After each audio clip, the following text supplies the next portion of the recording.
সুপ্রিয় দর্শক, স্বাগত জানাচ্ছে হাজার বছরের পুরনো ইতিহাস, ধর্মীয় আবেগ আর আধুনিক ভূ রাজনীতির এক জটিল আবর্তে পুরো মধ্যপ্রাচ্য। ইহুদি জাতির হাজার বছরের পথ চলা থেকে শুরু করে আজকের ইসরায়েল ইরান সংঘাত, পুরো বিষয়টি এক চরম অনিশ্চয়তায় দাঁড়িয়ে। যে রাষ্ট্রটিকে একদিন ইহুদিদের জন্য নিরাপদ আশ্রয় মনে করা হয়েছিল, আজ সেই ভূখণ্ডই যুদ্ধের দাবানলে দাউ দাউ করে জ্বলছে। ইরান ইসরায়েল শব্দ দুটি শুনলেই চোখের সামনে ভেসে ওঠে রকেট, ড্রোন আর চিরশত্রুতার এক বিধ্বংসী ছবি। কিন্তু আপনি জানেন কি, এই কঠোর শিয়া মুসলিম শাসিত দেশ ইরানের বুকেই স্পন্দিত হচ্ছে মধ্যপ্রাচ্যের দ্বিতীয় বৃহত্তম ইহুদি জনপদ। যেখানে ইসরায়েলকে ছোট শয়তান বলে স্লোগান দেওয়া হয়, সেখানেই হাজার হাজার ইহুদি অত্যন্ত নিশ্চিন্তে তাদের ধর্মীয় আচার পালন করে থাকেন, জীবন যাপন করে থাকেন। কেন তারা ইরান ছাড়ছে না? শত্রুতার এই অগ্নিগর্ভ পরিস্থিতির মাঝে কেমন আছেন ইরানের ইহুদিরা?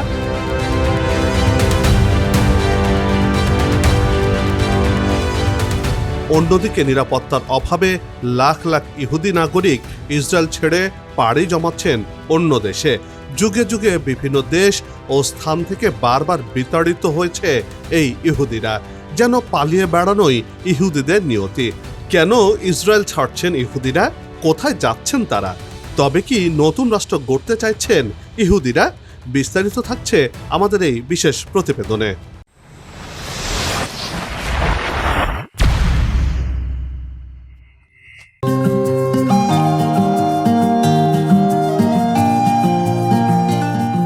ইহুদি জাতির ইতিহাস প্রায় ৩৫০০ বছরের পুরনো। এটি কেবল একটি ধর্মের ইতিহাস নয়, বরং একটি জাতির টিকে থাকা সংগ্রাম, বারবার দেশান্তর এবং পুনরুত্থানের মহাকাব্য। ইহুদিরা হযরত ইয়াকুব আলাইহিস সালামের বংশধর। ইহুদি শব্দটি এসেছে ইয়াহুদা থেকে, যিনি ছিলেন হযরত ইয়াকুব আলাইহিস সালামের জ্যেষ্ঠ পুত্র ও হযরত ইউসুফ আলাইহিস সালামের ভাই। ইহুদিরা বনি ইসরায়েল নামে পরিচিত। মূলত শব্দটি ছিল ইয়াহুজা, জালকে দাল দিয়ে পরিবর্তন করে আরবি করা হয়েছে।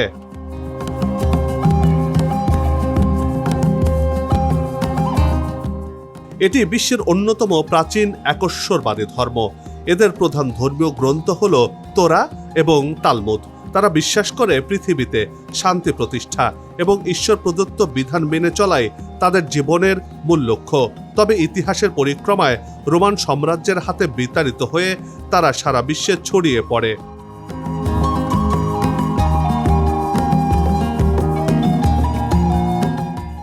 বর্তমান বিশ্বের মানচিত্রে ইরান একটি ব্যতিক্রম ধর্মী অবস্থান তৈরি করে নিয়েছে।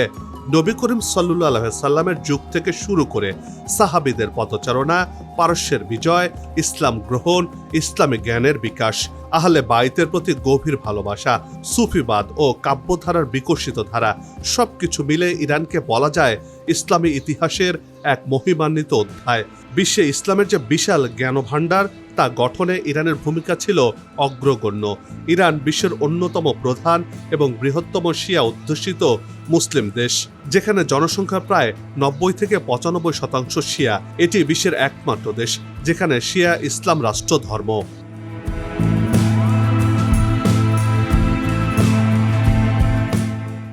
আর এই ইরানে যুগের পর যুগ ধরে ইহুদিরা বসবাস করছে।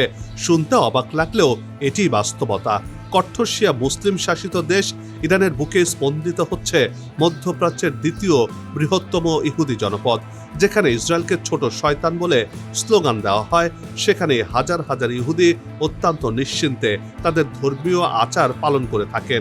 কেন তারা ইরান ছাড়ছেন না? দর্শক, এবার চলুন সেই তথ্য চটজলদি জেনে আসি।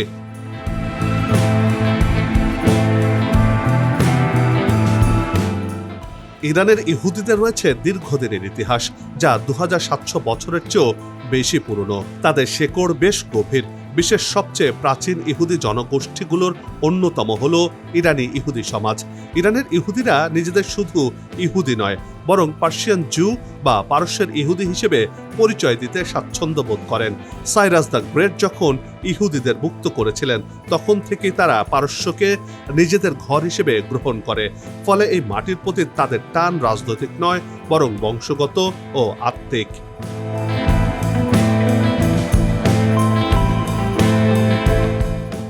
অধিকাংশ ইরানি ইহুদি মনে করেন তেহরান বা ইস্পাহানের অলিগলি তাদের ডিএনএতে মিশে রয়েছে। ইরানে বিভিন্ন সরকার বা রাজবংশের শাসনামলে ইহুদিরা দেশটির সমাজের অন্যতম অংশ হিসেবে গুরুত্বপূর্ণ দায়িত্ব পালন করেছে এবং গুরুত্ব পেয়েছে, এবং তাদের অনেকেই ইরানের সামাজিক ও সাংস্কৃতিক ক্ষেত্রে বিশেষ অবস্থানের অধিকারী। 1979 সালের ইসলামী বিপ্লবের পর প্রায় 80,000 ইহুদি দেশ ছাড়লেও বর্তমানে প্রায় 9,000 থেকে 15,000 ইহুদি এখনো ইরানে রয়ে গেছেন।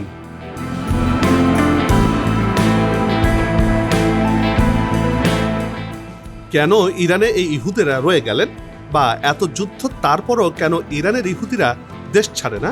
যেখানে ইহুদিদের জন্য নির্ধারিত দেশ ইসরায়েল, অথচ সেখান থেকে ইহুদিরা পালিয়ে যাচ্ছেন সবাই, কিন্তু ইরানে কেন তারা থেকে যাচ্ছেন? এর পেছনে 3টি মূল কারণ হিসেবে দেখছেন বিশ্লেষকরা। প্রথমত, ইরানের সংবিধানে ইহুদিদের ধর্মীয় সংখ্যালঘু হিসেবে স্বীকৃতি দেওয়া হয়েছে। ইরানে ইহুদিদের 30টি সক্রিয় সিনাগগ বা উপাসনালয় রয়েছে, যেখানে নির্বিঘ্নে তাদের উপাসনা চালাতে পারেন। সেই সাথে শিক্ষা প্রতিষ্ঠান ও অন্যান্য ইহুদি সমিতি বা সংস্থা রয়েছে, যেগুলো কোনো ধরনের হয়রানির শিকার হয় না। এখানকার ইহুদিরা স্বাধীনভাবে তাদের জীবনধারা রক্ষা করতে পারেন। পার্লামেন্টে তাদের জন্য একটি স্থায়ী আসনও সংরক্ষিত রয়েছে। সেই সাথে নিজেদের স্কুল ও দাতব্য প্রতিষ্ঠান পরিচালনা করতে পারেন এই ইরানের ইহুদিরা।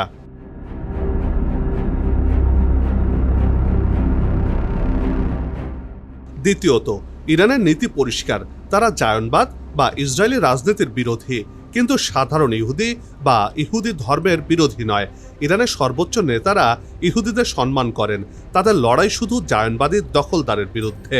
এই বিভাজনটি ইরানের ইহুদিদের জন্য একটি সুরক্ষা কবচ হিসেবে কাজ করে। 3 নম্বরে যেটি রয়েছে, ইরানের অনেক ইহুদি অত্যন্ত ধনী ব্যবসায়ী। তেহরানে তাদের নিজস্ব হাসপাতাল রয়েছে, যেখানে মুসলিম ইহুদি নির্বিশেষে সবাই চিকিৎসা সেবা পান।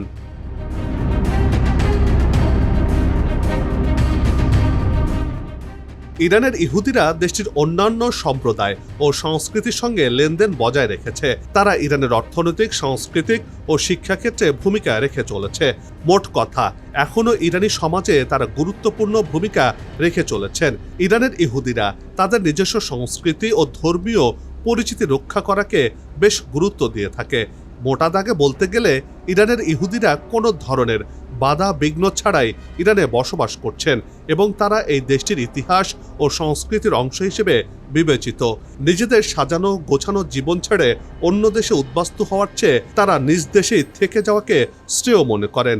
ইরানের ইহুদিরা দেশটির জাতীয় পরিচিতি ও সংস্কৃতি নিয়ে তীব্র গর্ববোধ অনুভব করেন।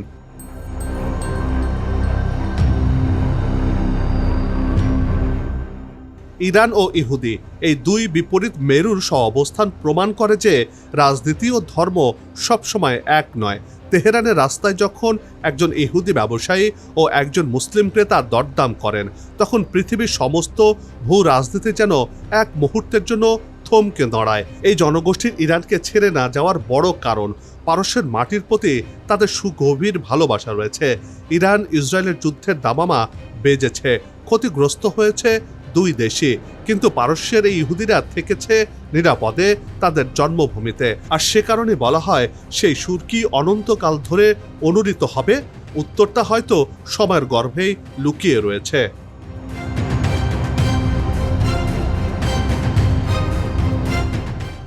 মধ্যপ্রাচ্যের মাটিতে এক দখলদার রাষ্ট্র ইসরায়েল। ইসরায়েল মধ্যপ্রাচ্যে যেন যুদ্ধক্ষেত্র বানিয়ে রেখেছে। অশান্তির আগুনে পোড়াচ্ছে এই একটি দেশ। প্রথমে ফিলিস্তিনের গাজাকে ধ্বংসস্তূপে পরিণত করেছে, গণহত্যা চালিয়েছে শিশু, নারীসহ সব বয়সী মানুষের উপর। আজ এই দেশ তো কাল আরেক দেশে হামলা চালিয়েই যাচ্ছে দেশটির প্রধানমন্ত্রী যুদ্ধবাজ নেতানিয়াহু। আর এসব হামলার পাল্টা জবাবও দিচ্ছে সেসব দেশ। এতে করে ইসরায়েলিরা যেন অতিষ্ঠ হয়ে উঠেছে। ইসরায়েলিরা বুঝতে পেরেছেন নরকের দরজা তাদের জন্য খুলে গেছে।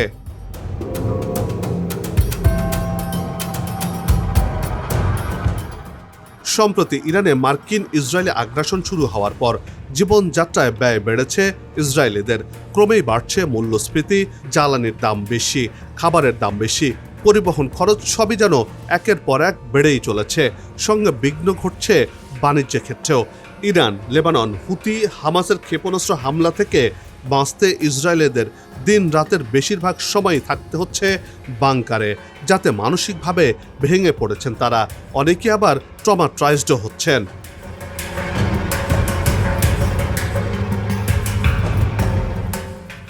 যে কোনো একটি শহরের ছোট্ট একটি ড্রোন বা একটি রকেট আঘাত হানলে সর্বোচ্চ ক্ষতি হতে পারে একটি ফ্ল্যাটের বা কোনো একটি দোকানের। কিন্তু আকাশে সেই বস্তুর আগমন শনাক্ত হওয়ার পর যে সাইরেন বাজে, তাতে একটি শহরের সব বাসিন্দাকে পালাতে হয়। এভাবে দিন রাতের বেশি সময় ধরে এই লুকোচুরি খেলা খেলতে গিয়ে ইহুদিদের জীবন নাজেহাল হয়ে পড়েছে। বিশ্লেষকরা বলছেন, প্রতিরোধ যোদ্ধাদের এই কঠোর প্রতিরোধ ইসরায়েলিদের সামরিক পরিকল্পনাকে একেবারে এলোমেলো করে দিয়েছে। ইসরায়েল এখন আর নিরাপদ রাষ্ট্র নয়। ইসরায়েলের নাগরিকদের বসতিগুলো এখন জনশূন্য ভুতুরে শহরে পরিণত হয়েছে।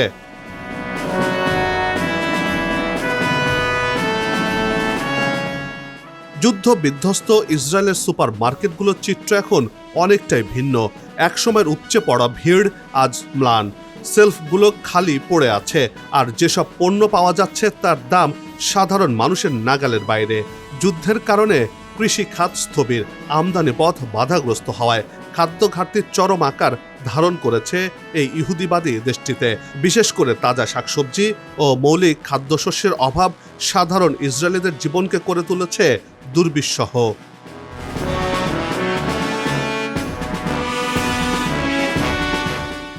অপরদিকে জায়ানবাদী এই দেশটিতে কমছে মানুষের আয়, উৎপাদন ব্যাহত হওয়া ও কাজ করতে না পারায় কমে যাচ্ছে ইসরায়েলিদের বার্ষিক এবং দৈনিক আয়। এর বিপরীতে বাড়ছে জীবনযাত্রার ব্যয়। যুদ্ধ চালাতে গিয়ে প্রতি সপ্তাহে ইসরায়েলের $300 কোটি বেশি খরচ হচ্ছে, যা তাদের সামগ্রিক অর্থনীতিতে ভয়াবহ সংকট তৈরি করছে। এতে কমে যাচ্ছে মুদ্রার মানও। কেবল খাদ্য সংকটই নয়, ইসরায়েলিদের সবচেয়ে বেশি তাড়া করে ফিরছে নিরাপত্তার অভাব। এসব কারণে যুদ্ধের বিরুদ্ধে ফুঁসে উঠেছে ইসরায়েলিরা। ঘরের মধ্যে ক্ষেপণাস্ত্রের হামলায় মৃত্যুর চেয়ে তারা রাস্তায় প্রতিবাদ জানিয়ে জীবন দিতে চায়। তাই ঝুঁকি নিয়ে রাস্তায় নেমে যাচ্ছে নেতানিয়াহুর বিরুদ্ধে। ইরানের রেজিম চেঞ্জ বা শাসন ব্যবস্থা পরিবর্তনের জন্য আগ্রাসন শুরু করলেও সরকার বিরোধী আন্দোলন হচ্ছে ইসরায়েলে।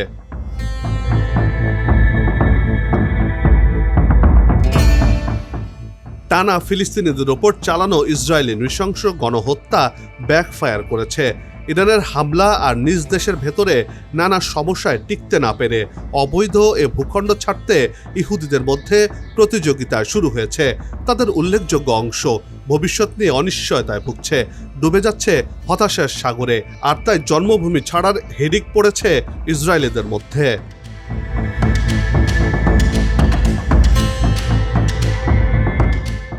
টিআরটি ওয়ার্ল্ডের এক প্রতিবেদনের তথ্য বলছে, গাজা সংঘাত ও অভ্যন্তরীণ অস্থিরতার মাঝে 2023-24 সালে প্রায় 1 লাখ ইসরায়েলি দেশ ছেড়েছে। তেল আবিব বিশ্ববিদ্যালয়ের একটি গবেষণা থেকে এ তথ্য পাওয়া গেছে।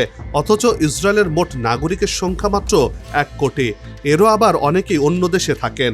নিরাপত্তাহীনতায় ভুগতে থাকায় তারা দেশ ছাড়ছেন। জীবনযাত্রায় ব্যয় বেড়ে যাওয়া, কর্মের সন্ধানেও ছুটছেন কেউ কেউ। যেসব ইসরায়েলি দক্ষ পেশাদার আর তারা যুদ্ধ পরিস্থিতির ভার সইতে চাইছে না। এই প্রবণতা ইসরায়েলের জন্য বড় ঝুঁকি তৈরি করতে পারে, যেটি করছে। নেতানিয়াহু যদি একের পর এক যুদ্ধ চালিয়ে যেতেই থাকে, তাহলে পালাতে পারে ঝাঁকে ঝাঁকে ইহুদিরা।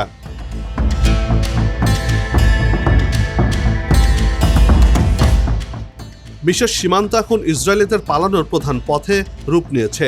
যুগ যুগ ধরে ইসরায়েলি আক্রমণ থেকে বাঁচতে মিশর সীমান্ত দিয়ে পালিয়েছেন ফিলিস্তিন মুসলিমরা। এখন পরিস্থিতি বদলে গেছে।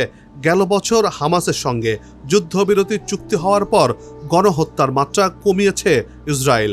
এতে করে মিশর সীমান্তে জন্মভূমিতে ফেরা ফিলিস্তিনিদের ঢল নেমেছে। বিপরীতে এই পথে এখন পালাচ্ছে ইসরায়েলিরা।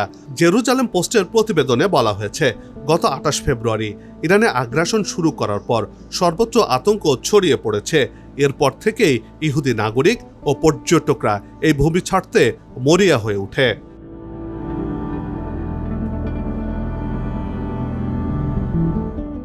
পরিসংখ্যান বলছে, যুদ্ধের শুরু থেকে এ পর্যন্ত কয়েক লাখ ইসরায়েলি স্থায়ীভাবে দেশ ছেড়ে ইউরোপ বা আমেরিকায় চলে গেছেন।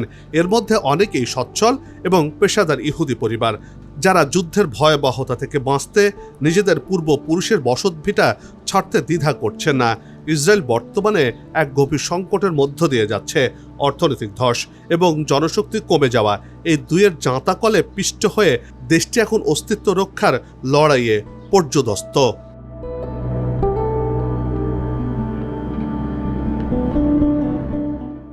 যে রাষ্ট্রটি একসময় দাবি করত বিশ্বের সব ইহুদিদের নিরাপদ আশ্রয়স্থল ইসরায়েল, আজ সেই ভূখণ্ডকেও নিরাপদ মনে করছে না ইহুদিরা।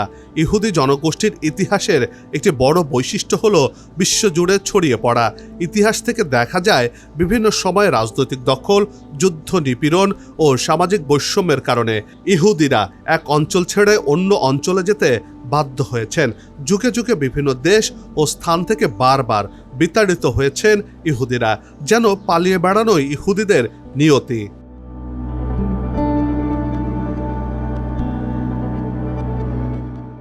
অনেক ইসরায়েলি মনে করছেন তাদের ভবিষ্যৎ এখানে নিরাপদ নয়। বিশেষ করে প্রযুক্তি খাতের দক্ষ কর্মীদের অনেকেই ইউরোপ বা আমেরিকায় চলে যাচ্ছেন। মেধাশূন্য হয়ে পড়ছে ইসরায়েল।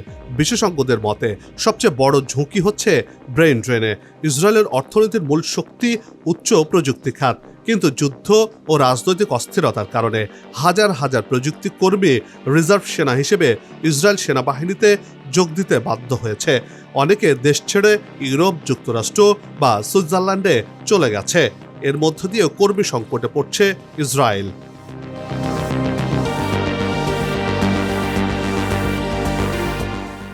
এই প্রবণতা দীর্ঘমেয়াদে ইসরায়েলের অর্থনীতিকে একেবারে পঙ্গু করে দেবে। এই কারণে ইসরায়েলি সংসদের ভেতরেও উদ্বেগ প্রকাশ করা হয়েছে। সংসদীয় একটি প্রতিবেদনে বলা হয়েছে দেশ ত্যাগের এই ঢল যেন এক ধরনের সুনামি হয়ে উঠেছে। অর্থাৎ সরকার নিজেই স্বীকার করছে এই প্রবণতা একটি বড় জাতীয় সংকেত। এই পরিস্থিতির প্রভাব পড়ছে জনসংখ্যার উপরও। 2026 সালে ইসরায়েলের জনসংখ্যা বৃদ্ধির হার কমে দাঁড়িয়েছে মাত্র 0.9%, যা রাষ্ট্র প্রতিষ্ঠার পর সবচেয়ে কম। এর পেছনে রয়েছে 3টি কারণ: মানুষ দেশ ছাড়ছে, জন্মহার কমছে এবং যুদ্ধের কারণে মানুষের মরণ বাড়ছে। সব মিলিয়ে জনসংখ্যার ভারসাম্য বদলে যাচ্ছে এই জায়নবাদী দেশটিতে।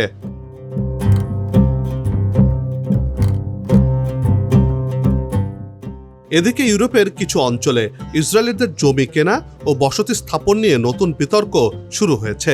বিশেষ করে সাইপ্রাসের লারনাকা ও লিমাসল এলাকায় ইসরায়েলি নাগরিকদের উপস্থিতি দ্রুত বাড়ছে।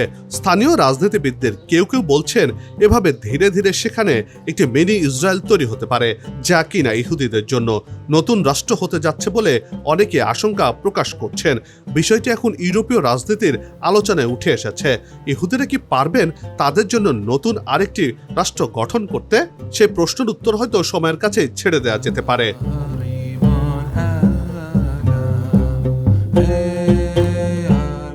সবার সুস্বাস্থ্য আর মঙ্গল কামনা করে এই পর্ব থেকে বিদায় নিচ্ছি।